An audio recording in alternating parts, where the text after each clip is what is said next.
Hello guys, this is Shubham Kumar Pandey. Welcome to Pandey Classes again. कैसे हैं आप लोग? उम्मीद करते हैं आप लोग ठीक होंगे। ठीक है, आज जो हम लोग को पढ़ना है और डेवलपमेंट का सेकेंड लेक्चर। देखिए, कल इंटरनेट इशू के कारण ऐसा कुछ हुआ। मैं नहीं चाहता, जैसे कि आपको पता है, मैं पहले बता चुका हूँ कि मैं नहीं चाहता कि आपका एक भी दिन डिस्टर्ब हो। बट इंटरनेट इशू के कारण कभी कभी होता है कि वीडियो नहीं ला पाता है। इसको आप क्षमा कीजिएगा। जिस दिन वीडियो नहीं है उस दिन आप अपना डेली वर्क करिए, जो आपका छूट गया उसको बैकअप करिए, ताकि आपको बैकअप करने का भी टाइम मिले। चूँकि मैं दिन में मतलब पर डे एक ही वीडियो आता है, तो आप इतना तो कर सकते हैं कि 24 घंटा में कम से कम 1 घंटा तो मेरा वीडियो देख सकते हैं। 1 घंटा का होता भी नहीं है, 45 मिनट 30 मिनट का होता है। आप उसे देख करके निश्चिंत हो जाएं। ठीक है, निश्चिंत करने का मतलब है कि उसके बाद आई थिंक हम नहीं पढ़ेंगे तभी चलेगा, लेकिन आपको तो मिनिमम 3-4 घंटा पढ़ना ही चाहिए। नहीं तो आप कम से कम मेरा 40 मिनट का वीडियो तो जरूर देख लें। ठीक है, चूँकि जो चैप्टर आपका पीछे रह जाएगा वो पीछे ही रह जाएगा। आप मान लीजिए कि अभी मैं डेवलपमेंट पढ़ा हूँ, आप कहीं और से मैथ पढ़ रहे हैं, कहीं और से फिजिक्स पढ़ रहे हैं। ठीक है, पढ़िए, कोई दिक्कत नहीं है, लेकिन आपका ना कहीं ना कहीं तो लॉस हो रहा है ना। मतलब एक साथ लेके चलिए ना यार, हमको बेटर पता है कि आपको कैसा टेंथ निकलवाना है। ठीक है, टेंथ में हो क्या यार, अगर आप अपने लिए इतना सोच सकते हैं तो मैं तो बता ही सकता हूँ कि आपको टेंथ कैसे निकालना है। ठीक है, चलिए शुरू करते हैं। देखिए, जैसे कि वो पता है कि हमने हिस्ट्री का एक चैप्टर खत्म कर रखा है, फिजिक्स का एक चैप्टर खत्म कर दिया, मैथ का 2 चैप्टर खत्म हो गया, आज इकोनॉमिक्स भी खत्म हो जाएगा। उसके बाद हम लोग केमिस्ट्री का चैप्टर लेंगे, फिर बायोलॉजी खत्म होगा, फिर मैथ का एक चैप्टर, फिर पॉलिटिकल साइंस, फिर मैथ, फिर फिजिक्स। ऐसे करके हम लोग सब कुछ खत्म करेंगे। ये रहा शेड्यूल, आप स्क्रीनशॉट ले लीजिए इसका। ठीक है, डेवलपमेंट का फर्स्ट लेक्चर हम उस उम्मीद करते हैं कि आप लोग देख चुके होंगे, आपको पसंद भी आया होगा। चलिए सेकेंड लेक्चर में देखिए, हमने पिछले क्लास तक बात कर रखा था कि वर्ल्ड बैंक कैसे देश को रिप्रेजेंट करता है कि कौन देश अमीर है कौन देश गरीब है, वर्ल्ड बैंक कैसे रिपोर्ट उसको बनाता है। लेकिन हम लोग बात करते हैं अब इनकम और अदर क्राइटेरिया के बारे में। ठीक है, देखिए बढ़ते हैं, समझिए आप कि the development level of Nations और रीजन्स शुड बी जज on the basis of other attribute beside income. Income के अलावा बहुत सारे ऐसे एस्पेक्ट हैं जिससे कि एक राज्य को क्या बोलते हैं, एक राष्ट्र को देखा जाता है। ठीक है, उसका उसका विकास को नापा जाता है। जरूरी नहीं कि आपके पास पैसा है तो आपके पास सब कुछ है, आप विकासित है, ऐसा ज़रूरी नहीं है। और मान लेते हैं कि पास बहुत पैसा है, फिर भी आपका आपके घर का आपका मतलब कि आपका भाई ही मतलब कि खराब नेचर का निकल जाए या फिर करप्ट हो जाए, इट मीन्स कि आपका घर पूरा बर्बाद है। मीन्स आप पैसा रख के कुछ नहीं कर सकते हैं। ठीक है, इसको समझने के लिए चलिए हम एग्जाम्पल लेते हैं महाराष्ट्र का, केरला का और बिहार का। ये सर्वे 2013 से 2014 के बीच का है, और सर्वे पे थोड़ा गौर करिएगा। देखिए, महाराष्ट्र में लिखा हुआ है पहले इन्फेंट मोर्टेलिटी रेट। देखिए, इन्फेंट मोर्टेलिटी मतलब होता है बच्चे का मरना। ठीक है, ठीक है, नेक्स्ट। ठीक है, लिटरेसी रेट मतलब कि कितना साक्षरता है वहाँ पे। ठीक है, कितना लोग पढ़ा लिखा है। Third, net attendance ratio. ठीक है, और फोर्थ है पर कैप्टन का मतलब कितना सबका सैलरी है। ठीक है, जब ऐसा देखा गया तो देखा कि महाराष्ट्र में 25 बच्चे मरते हैं हर 1000 जन्म लेने वाले बच्चे में। ठीक, महाराष्ट्र का लिटरेसी रेट 92 है, मतलब सॉरी 82 है।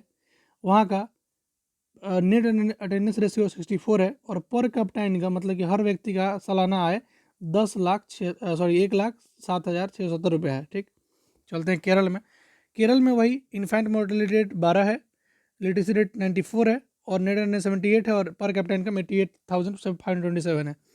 वहीं पे बिहार की बात करें तो इन्फेंट मोर्टेलिटी रेट 43 है, लिटरेसी रेट 62 है, नेट अटेंडेंस 35, और पर कैपिटा इनकम 28,774 है। और हम लोग इस बेसिस पे जज करें, अगर पैसे के बेसिस पे जज करें, तो हमको क्या लग रहा है कि महाराष्ट्र सबसे क्या है, सबसे विकसित देश है, मतलब विकसित राज्य है, सॉरी। ठीक है, लग रहा है ना ऐसा कि पैसा ज़्यादा है, उसके बाद हर व्यक्ति का सालाना 1,70,000 रुपये है, सब राज्य से, तीनों राज्य से ज़्यादा है, तो मीन्स महाराष्ट्र अच्छा है, ये है ना। लेकिन आप गौर करिए एक चीज़ कि उसका पैसा तो ज़्यादा है, लेकिन क्या उसके पास मोर्टेलिटी देख रहे हैं? हर 1000 बच्चा में से 25 बच्चा 1 साल का एज होता होता मर जाता है। ठीक है, तो आप समझ रहे हैं कि मान लेते हैं कि हर माँ बाप के लिए बच्चा अपना प्यारा होता है, और सोचिए उस माँ बाप पे क्या बीतता होगा जब उसका बच्चा 1 साल बाद मर जाता होगा। तो कैसे उसको विकसित बोल सकते हैं उस राज्य को, जिसका जिसका जिसका जो नवयुग मतलब समझिए कि जिसका जो स्तंभ होने वाला है, कभी उस राज्य का विकास करेगा, वो 1 साल की एज में ही मर जा रहा है, तो उसको आप विकसित राज्य कैसे बोल सकते हैं? ठीक है, वहीं पे केरला को देखिए, केरला में 12 बच्चे मरते हैं। ठीक है, इसका लिटरेसी रेट भी काफ़ी हाई है, और इसका नेट अटेंडेंस रेशियो भी बराबर बराबर है। ठीक है, जो कि 15 से 14 साल का एज जो होता है, जिसमें कि बच्चे को सनातन शिक्षा मिल रही है कि नहीं। सनातन शिक्षा करने के बाद सेकेंडरी से करने के बाद समझ रहे हैं कि आपको 10th के बाद पढ़ने दिया जा रहा है कि नहीं। तो केरला में देखिए 78 है, पर कैपिटा इनकम ठीक है, मतलब कि मिला जुला के केरला बेस्ट है, ठीक है, महाराष्ट्र के कंपेरिजन में। और बिहार का तो पूछिए मत, बिहार को देख ही रहे आप, ठीक है, सब जगह से कमज़ोर है इसमें, ठीक है, इस रेशियो के मुताबिक, ठीक है। लेकिन आपको हमको सबको मिलकर इसको आगे बढ़ाना है। होप आशा करेंगे कि अरे देखिए, सिर्फ एक राज्य को गरीब अमीर होने से नहीं होता है, हम लोग को पूरा एक नेशन लेके चलना है, एक राष्ट्र का भावना लेके, ठीक है। हम जो भी करेंगे देश के हित में करेंगे, लेकिन उस देश के हित में अपना भी तो राज्य हो जाएगा ना जी। राज्य क्या है, इसी का ना पार्ट है जी। So go for it man, go for it, पढ़िए अच्छे से, एंड होप कि आप बिहार का नाम रोशन करिएगा। ओके, नेक्स्ट देखिए, पहला बात करते हैं हम लोग पर कैपिटा इनकम का। देखिए पीसीआई क्या बोलता है, is regard to state are calculated as per capita net state domestic product, मतलब PCNSDP, per capita net state domestic product. Per capita income Maharashtra का हाईएस्ट है और बिहार का लोवेस्ट है, ठीक है। इसके क्या बताता है ये कि employment status and scope of earning is quite less in Bihar, मतलब कि रोजगार और कमाने का जो साधन है बिहार में कम है महाराष्ट्र के मुताबिक, ठीक। दूसरा बात करते हैं केरला के बारे में। देखिए केरला है the list IMR where Bihar has maximum infant mortality rate. Kerala में सबसे कम बच्चे मरते हैं, ठीक है, लेकिन बिहार में सबसे ज़्यादा बच्चे मरते हैं बिकॉज ऑफ लेस, क्या होता है, क्या बोलते हैं, मतलब कि पब्लिक फैसिलिटीज़, यानी कि आपको सैनिटाइजर अच्छा नहीं है, उसका हॉस्पिटलाइज अच्छा नहीं है उतना, ठीक है, दैट्स वाई यहाँ मरते हैं। लेकिन देखिए दोस्त, अब हम लोग बहुत पहले की बात कर रहे हैं, इट इज़ अबाउट 2014, अभी 6 साल हो चुके हैं, बिहार बदल चुका है, ठीक है, अब ऐसा नहीं रहा। बट ये सर्वे जिस समय का था उस समय का आपको समझाने के लिए बताया जा रहा है, ठीक है। देखिए कि सिर्फ पैसा के बेसिस पर आप नहीं कह सकते हैं कि राज्य विकसित है कि नहीं, उसको समझाने के लिए सर्वे लिया गया है, ठीक है। देखिए high IMR implies that health care facilities is poor, health care facility खराब है, ठीक है। हाई पर capita income does not guarantee for the better health care. अब वो ने बता रहे थे कि हाई पर कैपिटा इनकम किसी का ये नहीं दर्शा सकता कि उसके परिवार का सब कोई सुखी है, ठीक है। मान लेते हैं उसके परिवार का सालाना आय बहुत होगा, ठीक है, 5 लाख 10 लाख आदमी कमा रहे हैं उस परिवार का, लेकिन कोई व्यक्ति खुश नहीं है उसके अंदर, तो बेकार है ना पैसा। That's the main point man. देखिए Maharashtra has higher PCI than Kerala, Kerala से ज़्यादा महाराष्ट्र के पास है PCI, यानी कि पर capita income, but has almost 2 times more IMR यार। केरला से 2 टाइम्स ज़्यादा उसके बच्चे के मरने का क्या बोलते हैं लिस्ट है, तो कैसे उसको विकसित बोलूँ, ठीक है। It conclude that health service are poor in Maharashtra, इसका मतलब क्या है कि महाराष्ट्र में हेल्थ सर्विस पुअर है, ठीक है। As PCI is low and IMR is high in Bihar, poverty is clearly visual in Bihar. चूँकि पर कैपिटा इनकम कम है और मरने का रेट ज़्यादा है, इसका मतलब कि बेरोजगारी और भुखमरी गरीबी सब बिहार की तरफ आगे बढ़ती जा रही है, वही दिखाई दे रही है इसमें, ठीक। वही लिखा हुआ है IMR also influences life expect the birth, ठीक है। नेक्स्ट, समझ में आ रहा है आपको। Next, Kerala has the highest literacy rate. देखिए केरला के पास सबसे ज़्यादा लिटरेसी रेट है, बिकॉज वो लोग ज़्यादा पढ़ने में सत्य पर रहता है। ऐसा नहीं कि हम लोग नहीं पढ़ते, पढ़ते हैं यार। ये सर्वे 2014 का है, सो प्लीज़ आप अभी माइंड बना लें कि आप ऐसा क्यों बता रहे हैं अभी, ठीक है। But Bihar has the lowest, लेकिन बिहार का सबसे कम है, ठीक है। It means more children in Bihar are away from education, यानी बहुत सारे बच्चे अभी एजुकेशन से दूर है बिहार में, बिकॉज ऑफ पॉवर्टी, गरीबी के कारण, and lack of education facilities, यानी कि शिक्षण कार्य में जो फैसिलिटी चाहिए उसके कमी के कारण बहुत सारे बच्चे अभी शिक्षा ग्रहण नहीं कर पा रहे हैं बिहार में, ठीक है। Maharashtra is lagging behind in education through the less higher PCI, ठीक है। महाराष्ट्र क्या कर रहा है, आगे बढ़ रहा है, ठीक है, एजुकेशन के मतलब कि महाराष्ट्र क्या कर रहा है, शिक्षा में पीछे रह जा रहा है अपने PCI की, मतलब कि देखिए जिसका महाराष्ट्र का PCI यानी पर कैपिटा इनकम हाई है, लेकिन वो पीछे रह जा रहा है किस, एजुकेशन के मामले में, ठीक। Next, enrolment ratio and net attendance ratio. देखिए क्या करने का मतलब है इसका, देखिए it is highest in Kerala but lowest in Bihar. The percentage of net attendance ratio in all 3 states is low, which implies that clear dropout. These aspects indicate that per capita income is not the best criteria to decide development, but other basic facilities and qualities of life also matter much and must be properly counted for development. कहने का मतलब क्या है कि enrolment ratio और net attendance ratio जो होता है, जो कि केरला का हाई है लेकिन बिहार का लो है, ये परसेंटेज नेट अटेंडेंस रेशियो है जिसका तीनों का लो है, इसका क्या मीनिंग है, इस सब इम्प्लाई करता है कि पर कैपिटा इनकम ही बेस्ट जरिया नहीं है आप डिसाइड करने का। उसके अलावा आपको बेसिक फैसिलिटीज़, लाइफ के क्वालिटी ऑफ लाइफ सबको ध्यान में रखते हुए आगे बढ़ना है, तभी एक प्रॉपरली काउंटेड डेवलपमेंट का हम लोग आप बता सकते हैं कि हाँ डेवलप्ड है कि नहीं है, ठीक है। मीन्स खाली पैसा ही मेन अथी नहीं हो सकता है कि आप बोल सकें कि हाँ ये डेवलप्ड है। उसके अंदर शिक्षा, पब्लिक फैसिलिटीज़, यानी सब कोई खुश भी रहे, ठीक है। उसके बाद मरने का मतलब कि स्वास्थ्य सारा विभाग में अच्छा हो तभी उसको आप डेवलप बोल सकते हैं। नेक्स्ट बात करते हैं हम लोग पब्लिक फैसिलिटीज़ क्या क्या है। देखिए मॉनेटरी डेवलपमेंट और more average income may not procure your better life. आप पैसा ही सबसे सुखी जीवन आपको नहीं दे सकती है, वही लिखा हुआ है। देखिए काफ़ी इंपॉर्टेंट क्वेश्चन है इसे। एक minute, let me take my pen I also. Oops, okay take it.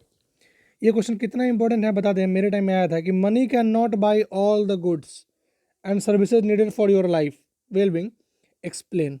मेरे क्वेश्चन आया था कि प्रूव करें कि पैसा ही सब कुछ नहीं है, आपके जीवन में पैसा से ज़्यादा ही बहुत कुछ ज़रूरी है। सिर्फ पैसा आपको सब सुखी नहीं दे सकता है, सारा चीज़ आपको आपके जो जीने की ज़रूरत है वो नहीं दे सकता है।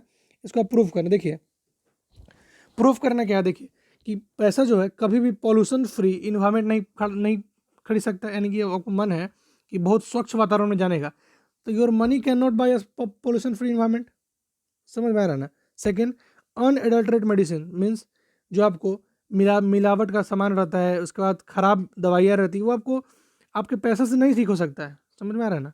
जो मिलावटी आ रहा है, मान लीजिए मिलावटी बना ही रहा है कोई, ठीक है, तो आप कितना ही पैसे दे दें, मतलब कि आप मार्केट से खरीद के, लेकिन आप स्वच्छ नहीं ले सकते हैं, तो आपका पैसा ये सब काम नहीं कर सकता है। देखिए इन इंडिया वही लिखा हुआ है कि money may also can not buy, can not able to protect you from infection disease. आपके मान लीजिए कोई रोग हुआ तो आप पैसा से नहीं रोग को ठीक कर सकते हैं। जैसे कि कोरोना वायरस चल रहा है, कोविड-19, दैट मीन्स देखिए अगर अंबानी सर को यहाँ होता है, अभी किसी को होता है, ठीक है, मान लेते हैं न, भगवान करे किसी को ना हो अब, ठीक है, बट किसी को होता है अगर, तो अगर मान लीजिए लखपति करोड़पति, यहाँ देखिए अगर राष्ट्रपति मान लेते हैं पीएम को हो रहा था वहाँ पे, ब्रिटेन के पीएम को, उसके पास कैसे का रिसोर्स कम था, उसके पास सरकारी था पूरा, उसके पास तो सारा फैसिलिटीज़ था, फिर भी अगर उसको नहीं बचना होता तो नहीं बचता ना। समझ रहा है, मतलब उसका पैसा उसको नहीं बचाया, उसका खुद का इम्यूनिटी सिस्टम उसको बताया। तो ये बात है कि money may also not be able to protect you from infectious diseases, ठीक है, unless the whole of your community take prevent step. जब तक पूरा के पूरा समाज इस पर अच्छा एक्शन नहीं ले, हमको कोरोना वायरस से नहीं छुट्टी हो सकता है। अरे जब सब कोई घर में रहेगा तभी तो हम लोग बचेंगे कोरोना वायरस से। तो अगर सब लोग कोई आपके पास पैसा बहुत हो लेकिन आपको कम्युनिटी साथ नहीं दे तो आप ही मरिएगा। समझ में आ रहा है ना। देखिए in India even today in many areas children particularly girls are not able to achieve secondary level education because of inadequate facilities ना होने के कारण अभी तक इंडिया में बहुत सारे ऐसे जगह हैं जहाँ पे बच्चे, खास करके लड़कियाँ, अपना स्नातक यानी कि आफ्टर 10th का मतलब 10th के बाद नहीं पढ़ पाती हैं, ठीक है। Public facilities like primary secondary school health care facilities cleanness are also important for living. जीने के लिए सिर्फ पैसा नहीं चाहिए, पैसा के अलावा प्राइमरी शिक्षा, स्नातन शिक्षा, ठीक है, मतलब कि प्राथमिक शिक्षा, सेकेंडरी शिक्षा, हेल्थ केयर, स्वास्थ्य विभाग, साफ सुरक्षाकर्मी, ठीक है, सब कुछ जरूरी है। ठीक, समझ में आया। अब बात करते हैं पीडीएस, पब्लिक डिस्ट्रीब्यूशन सिस्टम। देखिए क्या है कि some states like Tamil Nadu has a well function public distribution system for supply of food grain to poor people in rural areas, whereas Jharkhand does not have such an efficient system. In Tamil Nadu, 75% of the people living in rural areas use a rations of, where in Jharkhand only 8% of rural people are able to do so. देखिए करने मतलब क्या है, PDS यानी public distribution system, जो कि आप ration की दुकान पे जाते हैं, ठीक है, सरकारी राशन जो मिलता है जहाँ पे फ्री में राशन मिलता है, थोड़ा कम दाम में मिलता है। तमिलनाडु में क्या था कि यानी कि खाद्य सामग्री के लिए पीडीएस सिस्टम को लागू किया गया था, जो कि काफ़ी इफिशिएंटली वर्क कर रहा था, काफ़ी अच्छे तरीके से वर्क कर रहा था। जैसे काम था कि जितना भी गरीब लोग हैं रूरल एरियाज में, गाँव में, उनको आप पीडीएस के सिस्टम के थ्रू राशन दीजिए, उनको खाने पीने का सामान दीजिए, ठीक है। लेकिन झारखंड में ऐसा क्या था, अभी तक नहीं हुआ था, ठीक है, वहाँ पर हुआ ही था। तो तमिलनाडु में 75% हो रहा था, तो झारखंड में ओनली 8%। समझ में आ रहा है। Since the health and nutritional status of people depend upon availability of cheap and reasonable quality food grain, sugar and other item for the PDS. Tamil Nadu villages will be better off than the rural villages. देखिए स्वास्थ्य को और अपने क्या बोलते हैं शरीर को अच्छे रखने के लिए, ठीक है, आपको प्रॉपर डाइट लेना जरूरी है, ठीक है, अच्छी तरीके से खाना खाना जरूरी है, ठीक है। इसके लिए सरकार को जरूरत है कि आप शुद्ध खाना और थोड़ी कम दाम पे दें, ताकि आप आदमी जो कि गरीब है वो जिंदा रह सके, ऐसा नहीं कि मर जाए। तो इसके हिसाब से देखा गया सर्वे के हिसाब से कि तमिलनाडु काफ़ी अच्छा था, किसके हिसाब से, झारखंड के मुताबिक, ठीक। अब हम लोग बात कर लेते हैं थोड़ा आईएमआर क्या होता है, लिटरेसी रेट क्या होता है, नेट एनएसएसओ क्या होता है, पीडीएस क्या होता है, ठीक है। देखिए इन्फेंट मोर्टेलिटी रेट क्या होता है कि number of children that die before the age of 1 in a portion of 1000 living children in year. देखिए मान लेते हैं एक ईयर में 1000 नया बेबी बॉर्न लिया, ठीक है, उसमें से कितना मर गया, ठीक है, कितना नंबर ऑफ चिल्ड्रन डाई, ठीक है, उसको बोलते हैं हम लोग इन्फेंट मोर्टेलिटी रेट, ठीक। 1000 में से कितना मर गया एक साल में, उसको बोलते हैं हम लोग आईएमआर। लिटरेसी रेट क्या होता है, कितना पोर्शन, देखिए जाति का कितना पोर्शन कितना समाज मान लेते हैं, इतना समाज मान लेते हैं, इसमें कितना एरिया यानी कितना समाज शिक्षा ग्रहण कर पा रहा है उसको बोलते हैं हम लोग लिटरेसी रेट, ठीक है। और कि किसी पर्टिकुलर जगह का किसी समय में 7 साल के बच्चे है उसे एभव जो कि इस जो लिखा हुआ उसको पढ़ सके, इसको बोलते हैं लिटरेसी रेट।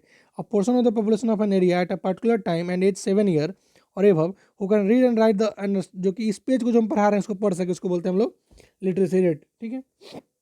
अब बात करते हैं नेट अटेंडेंस रेशियो क्या होता है। देखिए, the total number of children of age group between 6 to 10 enrolled in attending primary school as a percentage of the total number of children in primary school age. जितना primary school के age में primary school के बच्चे होने चाहिए उनमें से कितना का अटेंडेंस बनता है, कितना बच्चे हैं उसमें, उसको बोलते हैं हम लोग नेट अटेंडेंस रेशियो। क्या बोलते हैं? नेट अटेंडेंस रेशियो, जो कि याद है आपको केरला का ज़्यादा था उस समय, ठीक है। पीडीएस में बात करिए लिए कि जो फूड सिक्योरिटी देता है सरकार, प्रोवाइड करता है जो कि पुअर लोग हैं उनको, जैसे कि मिलता है आपको राशन शॉप में चावल, आटा एंड केरोसिन एंड चीनी जो मिलता है, वो सब क्या होता है पीडीएस सिस्टम द्वारा मिलता है, जो कि तमिलनाडु में काफ़ी अच्छा वर्क कर रहा होता है झारखंड के मुताबिक, as you learn, okay. Next, body mass index. देखिए बॉडी मास इंडेक्स से पहले अब जानना जरूरी है कि न्यूट्रिशन क्या होता है। देखिए न्यूट्रिशन क्या है, nutrition is another important aspect of development. देखिए मतलब कि किसी जगह का विकास के लिए न्यूट्रिशन भी काफ़ी इंपॉर्टेंट रोल करता है। न्यूट्रिशन क्या होता है? जो कि महत्वपूर्ण चीज़ें जो कि ज़रूरत है हमारे शरीर के अंदर, उस प्रोसेस को क्या बोलते हैं? न्यूट्रिशन। जिस प्रोसेस के द्वारा हम लोग, अरे आपको पढ़ाया है न्यूट्रिशन यार लाइफ प्रोसेस में, याद करिए, बताया हूँ ना लाइफ प्रोसेस में न्यूट्रिशन क्या होता है। भूल जाते हो आप, पढ़ाई लिखाई पर ध्यान नहीं देते हो, दो ध्यान अच्छा से, ठीक है। न्यूट्रिशन क्या होता है? जितना भी जरूरी सर जो जरूरी चीज़ है जो शरीर के लिए आवश्यकतापूर्ण है, जैसे कि न्यूट्रिएंट्स जो जरूरी है, जिस प्रोसेस से लिया जाता है उसको बोलते हैं हम लोग न्यूट्रिशन, ठीक है। अरे बॉडी को कुछ वर्क करने की एनर्जी चाहिए होता है, एनर्जी लेने का जो प्रोसेस होता है उसको बोलते हैं न्यूट्रिशन, ठीक है। न्यूट्रिशन क्या होता है कि अनदर दूसरा एस्पेक्ट है, यानी कि खाली कि कोई नगर या भी कोई राज्य विकसित है कि नहीं, उसके लिए न्यूट्रिशन भी काफ़ी अच्छा रोल निभाता है, ठीक है।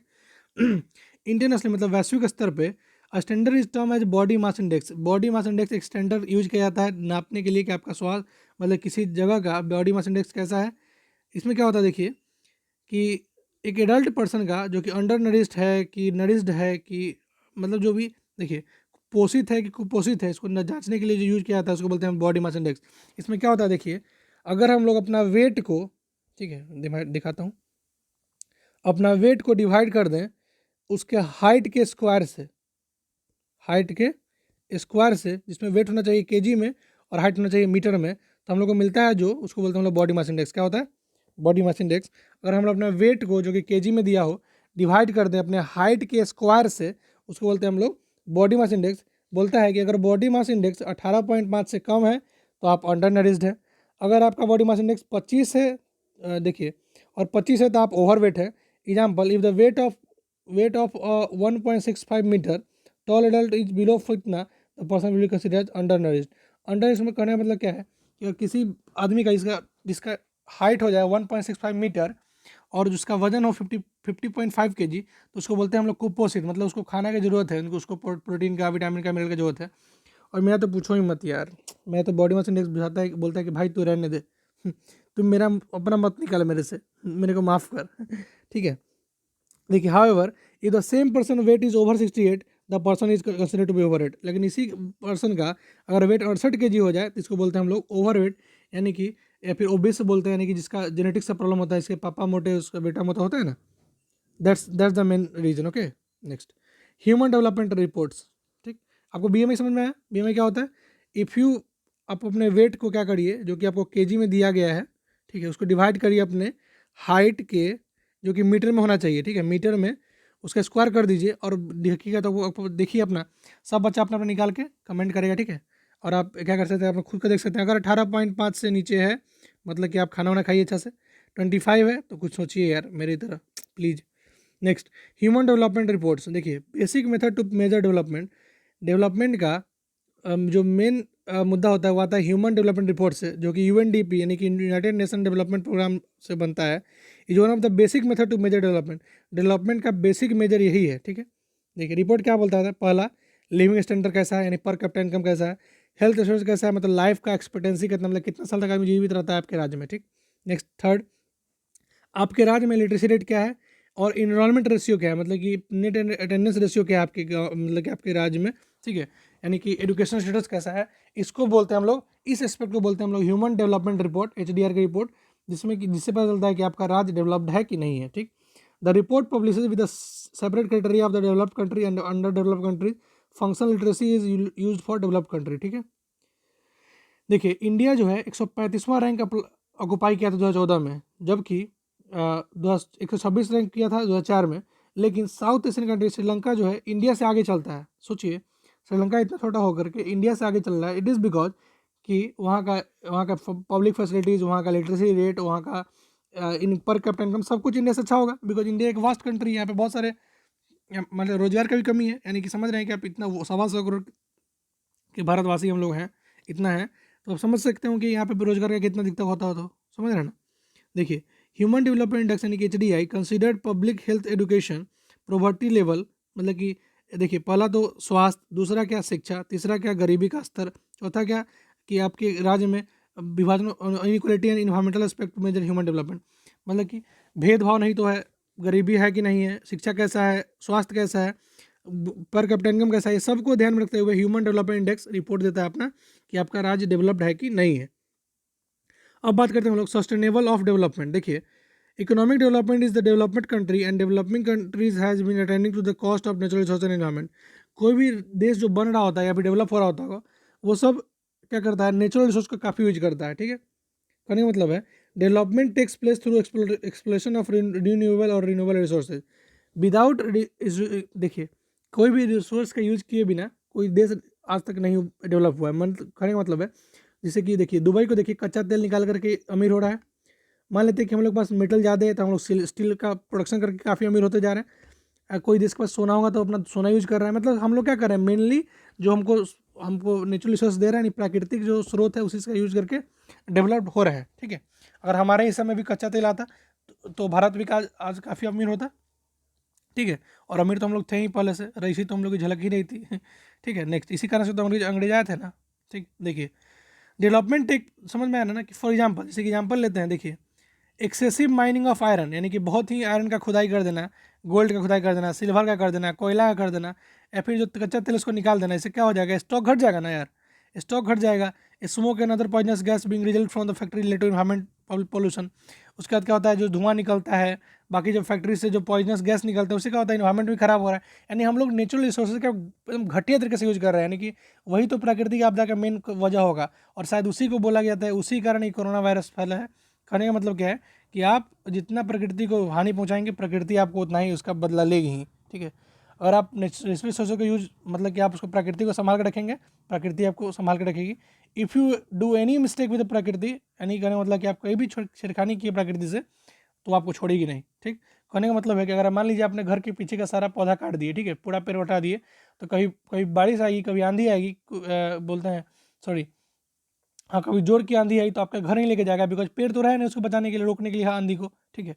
या फिर क्या बोलते हैं कि मान लेते हैं कहीं बांध टूट गया आपके पीछे से, ठीक है, आपके घर के पीछे वाला बांध टूट गया, तो पेड़ तो रहता तो आपको रोकता ना आपके घर को, लेकिन पेड़ है नहीं, आपको घर को पूरा ले जाएगा। मीन्स क्या कि आप किसी भी चीज़ का इस्तेमाल गलत नहीं कर सकते हैं जो कि प्रकृति दी है हमको, ठीक है। जैसे देखिए problems of water and air pollution are affecting the lives of people and will affect life of future generation also. हम लोग को तो अफेक्ट कर ही रहा है, जो पोल्यूशन जो इन्वायरमेंट हो गया एयर में, वाटर में, हमारे फ्यूचर जनरेशन को सोचिए कितना प्रभावित करेगा ये। उसके पास न रिसोर्स रहेगा, न रिसोर्स बचेगा, न पीने को पानी बचेगी, न रहने को ज़मीन बचेगा, बिकॉज हम लोग सारा कुछ यूज कर चुके होंगे, ठीक है। The fear of exhausting of mineral resources and degradation of environment once the current pattern of development not sustainable. कहने का मतलब क्या है कि ये चुनौती है कि अगर हम जितना यूज कर रहे हैं, ठीक है, और ये चुनौती है कि कुछ आगे वाला आने वाला दिन बहुत ही घटनापूर्ण होगा, बहुत ही कठिनाई वाला होगा, बिकॉज हम लोग सारा रिसोर्स का यूज कर चुके होंगे, और ये क्या है, डेवलपमेंट का एक सस्टेनेबल जरिया नहीं है, ठीक है, और हमको ये चेतावनी दे रहा है, ठीक है। अब देखिए environmental degradation and sustainable development, देखिए our mismanagement of natural resources will result into environmental degradation that is not confined by the national state boundary. देखिए हमारा जो मतलब गैर मतलब होता है ना कि नियमित रूप से ना करके, यानी कि गैर कानूनी तहत से, कानूनी में नहीं बोलिए इसको, बोलिए कि गैर तहत से हम लोग इतना रिसोर्सेज का यूज कर रहे हैं, इसके कारण क्या होगा कि इन्वायरमेंटल यानी प्राकृतिक आपदा आने के बहुत ज़्यादा चांसेस हैं, ठीक है। Now the focus is on sustainable development which permits us to use the resources carefully. अब हम लोग को मेन बात करना चाहिए सस्टेनेबल डेवलपमेंट के बारे में। कहने का मतलब है कि हमको जितना ज़रूरत है उतना ही यूज करेंगे, फालतू का यूज नहीं करेंगे, ठीक है। देखिए sustainable development is new term that is associated with the balance use of natural resources. कोई बोलेगा कि सर हम लोग कहाँ बर्बाद करते हैं यार, बर्बाद कैसे नहीं करते हैं, पानी बर्बाद करते हैं, जो हम लोग नेचुरल रिसोर्सेज का तो एकदम घटिया तरीके से यूज करते हैं, समझ लेते हैं कि अरे यार ये तो मुझे वरदान मिला है, इसको तो मैं यूज करके रहूँगा, ये तो ब्रह्मास्त्र है ना। नहीं, क्यों करना है आपको, जब जरूरत है, अगर आपको काम चल रहा है सिंपल तीर से, तो आप क्यों ब्रह्मास्त्र का आह्वान देंगे, ठीक है। Next, sustainable development is new term that is associated with the balance use of natural resources. Sustainable development जो है एक टर्म है जिसे कि हम लोग बैलेंस यानी कि एकदम अच्छा तरीके से नेचुरल रिसोर्स को यूज करने का जरिए बताया गया। देखिए, it is only emphasising on balance economic development but also on long term benefit by using resources at a minimum level, ठीक है। हम लोग को मेनली क्या है कि लॉन्ग टर्म बेनिफिट हो और रिसोर्सेज का कम से कम यूज हो, इसका हम लोग काफ़ी ध्यान रखें ताकि हमारे फ्यूचर जनरेशन का यूज कर सके, ठीक है।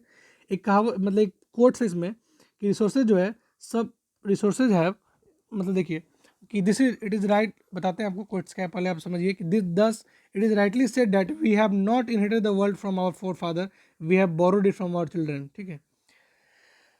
कहने का मतलब क्या है कि it is rightly said that, ये कहना सत्य ही है कि हम लोग ने ये जो वर्ल्ड है हमारे पूर्वजों से नहीं लिया, हम लोग को अपने बच्चों को देना भी है, ठीक है। कहने का मतलब क्या है, it is rightly said that we have not inherited the world from our forefather, we have borrowed it from our children, ठीक है। चलिए, हमने अपने बच्चों के लिए लिया है, ठीक है, अपने बच्चों से लिया है, सॉरी कहने का मतलब क्या है, इसका मतलब क्या है कि कहना सत्य है कि हमने अपने पूर्वजों से ये नहीं लिया है, हमने अपने बच्चों से छीना है, समझ में आ रहा है ना, छीना है ना, हम लोग छीन ही तो रहे हैं, पूरा यूज करिएगा तो क्या हो जाएगा, एक छीना ही तो बोलते हैं इसको, ठीक है, समझ रहे हैं आप, कोई दिक्कत नहीं ना, आगे चलें। देखिए, जैसे कि देखिए ग्राउंड वाटर इंडिया के ग्राउंड वाटर के बारे में देखिए कि recent evidence suggest that ground water is under serious threat of over use of many part of country. Ground water इतना कम हो गया, आपको पता ही होगा कि पिछले वर्ष भी और हर वर्ष लगातार गर्मी के सीजन में BM जो होता है आपका मुंबई का जो है, ठीक है, म्यूनसिपल कॉरपोरेशन, उसको पूरा के पूरा पानी पहुंचाना पड़ता है एक ट्रेन में भर के, मतलब पानी का भी कमी हो रहा है, समझ रहे हैं ना आप, सोचिए रिसोर्स का क्या होगा बाद में, समझ रहे हैं ना। देखिए, इस टेबल क्या बताता है, crude oil reserve would not last only for 53 year मोर, 53 साल के बाद क्रूड ऑयल का भी जो है खत्म हो जाएगा। This is for the world as whole, सारे विश्व के लिए। However different country face different situation, सब कंट्री अपना अपना डिफरेंट सिचुएशन फेस कर रहा है। Country like India depend on importing oil from abroad because they don't have enough stock to their own. Bharat दूसरे देश पर यानी दुबई पर निर्भर रहता है कच्चा तेल के लिए। ये price of oil increases the become in burden for everyone, अगर तेल का भाव बढ़ता है अगर दुबई में तो सबके लिए हानि वाला बात होगा।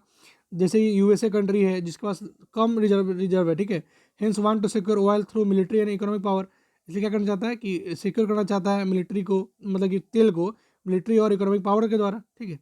अब कुछ क्वेश्चन है जिनको आपको समझना है, ये क्वेश्चन काफ़ी इंपॉर्टेंट है, इसको आप गौर से लिखिएगा कॉपी में अपने, ठीक है। आप क्या करिए, आप इसका PDF मांग सकते हैं मेरे से, if you want join me on Pandey classes WhatsApp group, okay. जो क्वेश्चन मैं आपको बताने जा रहा था वो क्वेश्चन बता रहा हूँ आपको। देखिए, वो जो मैं उस समय जिक्र कर रहा था आपके पास कि जो हमारे पास जो है रिसोर्सेज जो है वो काफ़ी मात्रा में, ठीक है, लेकिन सबके लालच को नहीं मिटा सकता है, ठीक है। इतना मात्रा में है कि सबका भूख मिटा सकता है लेकिन सबका लालच नहीं मिटा सकता। इसके ऊपर एक बहुत अच्छा क्वेश्चन है, आप नोट डाउन करिए प्लीज। क्वेश्चन क्या है कि the earth has enough resources, the earth has enough resources to meet the needs of all, the earth has enough resources to meet the needs of all but not enough to satisfy the greeds of even one person. कहने का मतलब क्या है, question क्या कहता है कि हमारे धरती के पास इतना सारा रिसोर्स है कि हम सबका जरूरत को मिटा सकता है लेकिन किसी एक का जो लालच है, किसी एक का लालच नहीं मिटा सकता है। समझ रहे हैं बात? इसको एक्सप्लेन करने के लिए क्वेश्चन आता है, तो आप कैसे एक्सप्लेन करिएगा, जैसे कि जो आपको जो समझा है उसी तरह से एक्सप्लेन करिएगा कि जो स्टेटमेंट है इम्प्लाई करता है कि ह्यूमन बींग जो है कि बहुत सारा नेचुरल रिसोर्स का गलत इस्तेमाल करता है, ठीक है, डेवलपमेंट के नाम पर, जो कि धरती प्रोवाइड करती है बहुत सारे रिसोर्सेज जो कि सबका जरूरत पूरा हो, लेकिन कुछ कुछ ह्यूमन बींग है जो कि अपने लालच के लिए इसको डेवलपमेंट के तौर नाम दे करके आगे बढ़ जाते हैं, जो कि क्या करते हैं अपने रिजॉर्ट बना करके डिफोरेस्टेशन मतलब कि पेड़ का सफाया कर करके फ्यूल वूड का इस्तेमाल करके कि फॉरेस्ट मतलब कि क्या करें कि आप कल्टीवेशन को शिफ्ट करके बांध बनवा के मतलब सब कुछ तरीके से पूरा का पूरा इसको हम करते हैं और बोलते हैं कि डेवलपमेंट का काम कर रहे हैं। समझ रहे हैं ना आप? ओके, तो ये आपका क्वेश्चन करिएगा, ठीक है, आपको PDF मिल जाएगी वहीं पे। And there is some homework for you, homework time guys. फिर से homework, please take a screenshot and आप इसको क्वेश्चन समझिएगा, इसको करिएगा, कोशिश करिएगा करने का, ठीक है, आपके एग्जाम परस्पेक्टिव से अच्छे क्वेश्चन है ये, ठीक है। So join the session now, ठीक है। If you haven't subscribe the channel, please subscribe it now, what are you waiting for guys. And for PDF join us now from WhatsApp, Facebook, Telegram, whatever you want, join us now, okay.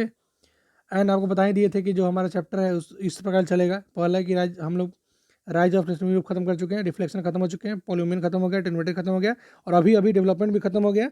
फिर हम लोग कल से पढ़ेंगे, क्या पढ़ेंगे, 14, 15, 16 3 दिन पढ़ेंगे हम लोग केमिकल रिएक्शन इक्वेशन यानी केमिस्ट्री का एक चैप्टर। फिर 17, 18, 19, 20 4 दिन पढ़ेंगे लाइफ प्रोसेस, खत्म हो जाएगा। फिर 21, 22 को पढ़ेंगे हाइट एंड डिस्टेंस, 23, 25 को पढ़ेंगे पावर शेयरिंग, 26, 28, 7, 28 को पढ़ेंगे हम लोग कोऑर्डिनेट ज्योमेट्री, 25, 29 से लेकर 30 तक पढ़ेंगे हम लोग ह्यूमन आई, और 31 को एक ट्रिग्नोमेट्री का वन शॉट हम लोग देख लेंगे, ठीक है। So it's time to say bye bye. Thank you so much, guys. Please like, share, and subscribe. If you like the session, please share it among your friends also and join us. Tell them to join us now. Okay, thank you.